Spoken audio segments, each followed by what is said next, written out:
Shalom, shalom. Let's start by giving all praises, fear, and glory, and honors to Yahweh, Ba'ashem Yahushai, Ba'ashem Kakodash. Shalom, you brothers and sisters. Keep fighting, keep being persistent, stand strong on Yahushai in the truth. And I want to get into how the Lord is telling us to, not move. The Lord is making it where we are more at peace. The Lord is getting rid of the millstones. The Lord is taking us into His barn. To be with the Father and Son. Luke 12:16 says, "And he spoke a parable unto them, saying, The ground of a certain rich man brought forth plentifully. And he thought within himself, saying, What shall I do, because I have no room where to bestow my fruits? And he said, This will I do. I will pull down my barns and build greater, and there will I bestow all my fruits and my goods. And I will say to my soul, Soul, thou hast much goods laid up for many years. Take thine ease, eat, drink, and be merry. But Power Hamashiach said unto him, Thou fool, this night thy soul shall be required of thee. Then whose shall those things be, which thou hast provided? So is he that layeth up treasure for himself, and is not rich toward God." Heavy. So you gotta be rich in the eyes of God. You gotta have that currency in the eyes of God. That's that spiritual relationship with God. That's that wisdom. That's that, the good deeds, the good works. Verse 22, it says, "And he said unto his disciples, Therefore I say unto you, take no thought for your life, what ye shall eat, neither for the body, what ye shall put on. The life is more than meat, and the body is more than raiment, more than clothing." But that's what the Lord created. The Lord created everything, but His creation, His most valuable possession in creation is us. Life and the body that we're in. So you guys want to wait for another body, they lowball what the Lord already has made and given us. So why would they deserve anything else if they don't appreciate what they have now? We have to appreciate what the Lord has given us now. We have life, we have this body, we have health, we have our family. Verse 24, "Consider the ravens, for they neither sow nor reap, which neither have storehouse nor barn, and God feedeth them. How much more are ye better than the fowls?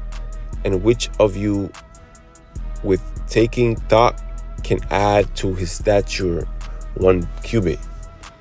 If ye then be not able to do that thing which is least, why take ye thought for the rest? Consider the lilies, how they grow. They toil not, they spin not.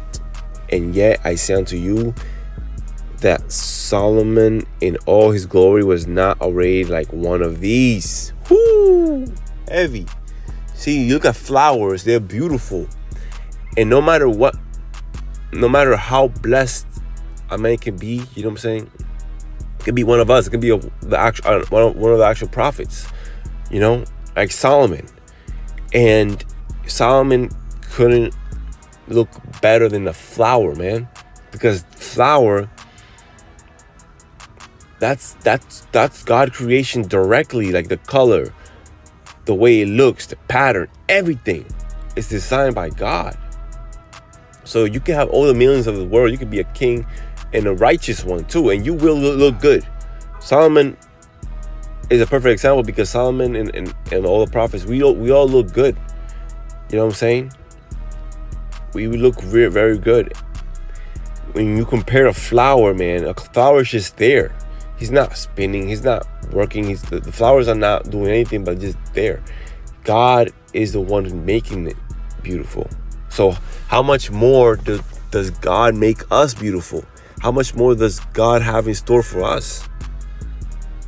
Right? We shouldn't be worrying about anything. We shouldn't be going crazy, going around, spinning around, right? And sad if the Lord has it covered.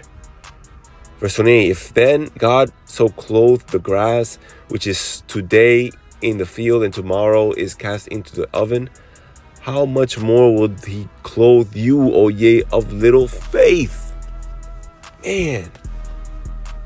And seek not ye what ye shall eat, or what ye shall drink, neither be ye of doubtful mind. There it is. Don't be doubtful. For all these things do the nations of the world seek after. For all these things do the nations of the world seek after. And your Father knoweth that ye have need of these things. But rather seek ye the kingdom of God, and all these things shall be added unto you. Fear not, little flock, for it is your Father's good pleasure to give you the kingdom. Sell that ye have, and give alms. Provide yourselves bags which wax not old, a treasure in the heavens that faileth not, where no thief approacheth, neither moth corruption. For where your treasure is, there will your heart be also. Beautiful. I love how verse 33, right? So this is, again, Luke 12, verse 33. Sell that ye have. And that's, what do you have? You have stress? Sell it. Get rid of it. What do you have? Doubt? Sell it. Get rid of it. What do you have? Misery? Sell it. Get rid of it. Are you afraid of the world? Are you afraid of men? You have respect of persons? Sell that and get rid of it. That's what the Lord is telling us. We have what we need already through God. And give alms, provide yourselves bags which wax not old. This truth, this is the biggest bag you can get. It's the only one that if you have, you can afford salvation. You can afford life. You can afford a blessing. Blessings on top of blessings. Knowledge, wisdom, understanding. The covering of God, the second covenant. That is priceless. Only with this bag you can get it. Right? Not the old bag, the new bag. It says, provide yourselves bags which wax not old. Right? This is the new wine, and we're the new cups. You need to renew your mind to be a new cup. It's not about age. You can be in the truth for 50 years, but if you're not in the Lord and in the second covenant, then you need to renew yourself and stop being an old cup and become a new cup so that you can receive and take the new wine. The new wine being that the second covenant is all about the heart. It's about the inside, not the outside. It's not about sacrifices and feasts. It's about your actions, your heart, mercy, looking out for a brother. You know what I'm saying? That's what the Lord is looking for right now. He's not looking for how much, sacrifice are you doing in the altar, or your psalm feast or your feast days. No, we went through that already. All that was for us to be taught. That's not the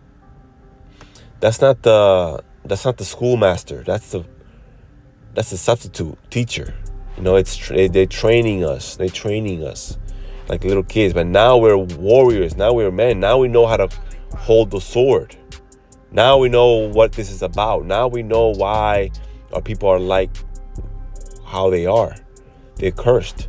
They're rebellious. We're trying to save our people's souls, man.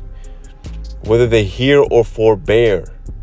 So with that, keep in mind that your works are not in vain. It don't matter if it seems like no one's listening, or you're doing your work for God. You're pleasing Him, no one else. So with that, let's give all praises, fear, and glory, and honors to Yahweh, Ba'ashim Yahushai, Ba'ashim Rekakwadash, Ababa Ball. Shalom, brothers and sisters. I love y'all. Pray for everybody that is in the truth and have a merciful heart and soul. And pray for a few days, and the judgment is here, man.